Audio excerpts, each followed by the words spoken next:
iblis itu adalah dari bangsa jin. Surat apa itu? Surat Al-Kahfi. Bukan menentang dari jin lalu langsung di surat Al-Jin.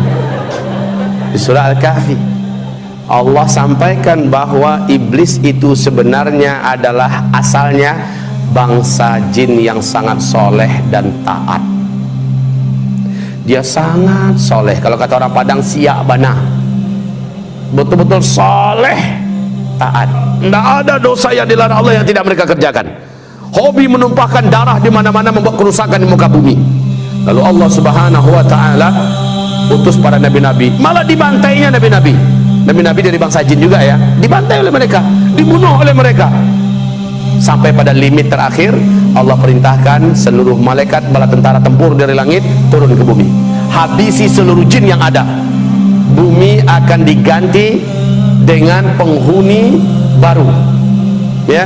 Bangsa jin sudah out of order ya, sudah nggak layak lagi untuk menjadi pemimpin dan pemakmur bumi.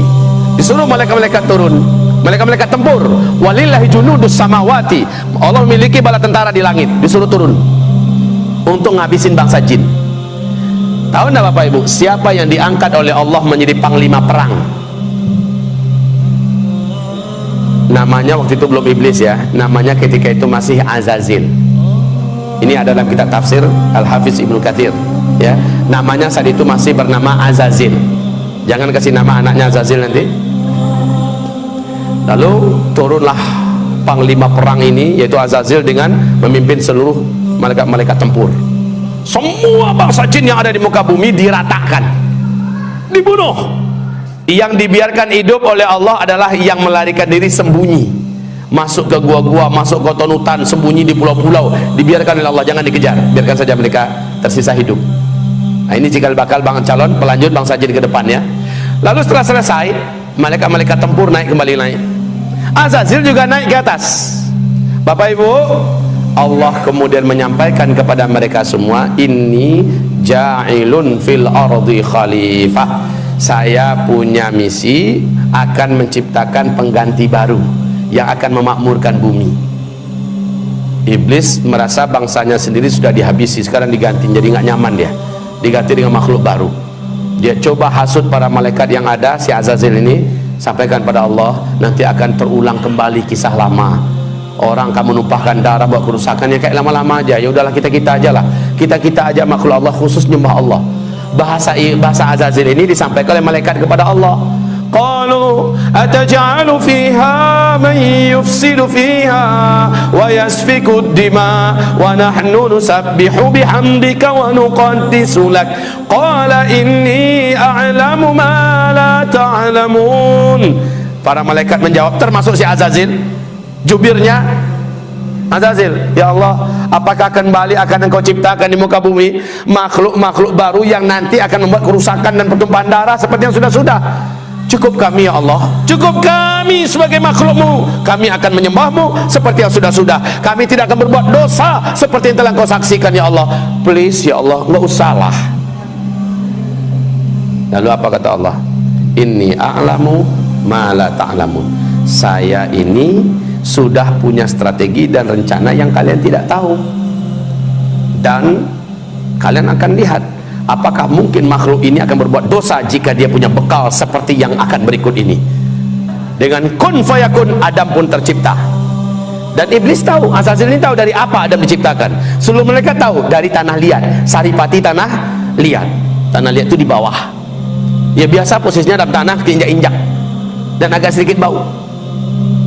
Lalu setelah jadi kun fayakun, Allah masukkan chips, ibarat kita bahasa sekarang ya, yang lengkap dengan informasi-informasi yang tidak diketahui oleh seluruh malaikat. Lengkap pengetahuannya tentang berkaitan dengan tauhid dan akidah, tentang perintah dan larangan, lengkap semuanya tahu. Apa itu cahaya, unsur-unsur cahaya, tahu Adam. Apa itu angin, ada apa bagian angin, segala macam manfaat dan mudarat angin, dan apa itu malam, apa itu siang, apa itu bebuan, semuanya lengkap. Sehingga ketika selesai diuji. Lalu Allah bertanya, hei malaikat-malaikat, sini kumpul kalian. Kamu juga Zil, sini Zil, Azazil. Ya, sini Zil. Saya mau uji kalian semua. Coba hadapi orang macam ini, makhluk baruku. Adam, diuji, kalah semua, tumbang semuanya. Lalu Allah berkata, orang yang macam ini, yang ilmunya tentang aku luas, ilmunya tentang alam semesta aku luas, dia tidak akan pernah mau berbuat maksiat dan dosa.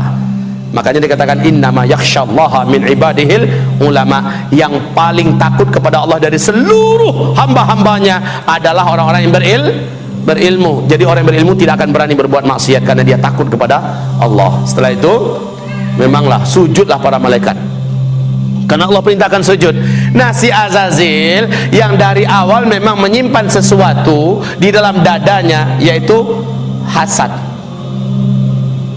dengki.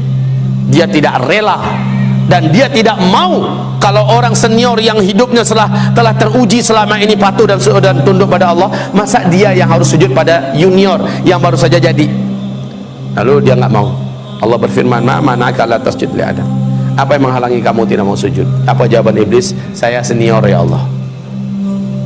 Ana khairun minhu, saya lebih baik. Kan nggak mungkin lah, khalaqtani min nar wa khalaqtahu min tin. Karena nggak mampu menjawab tentang masalah ilmu, dia mencoba mengandalkan dirinya dari unsur penciptaan. Saya kau ciptakan dari tanah, dari api. Api itu terhormat ya Allah. Allah pula mau diajarinya. Api itu letaknya di atas, terhormat, nggak berani orang permainkannya. Dia sangat berwibawa, anggun.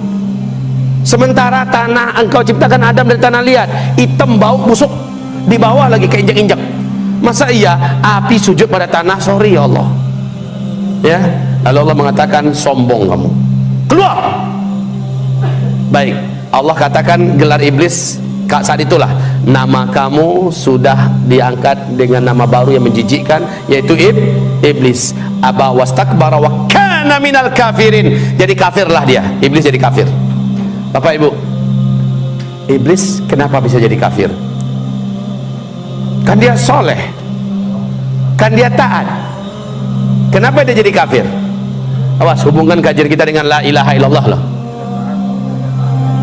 Tidak tak? Itu jawabannya. Apakah iblis dibolehkan masuk surga?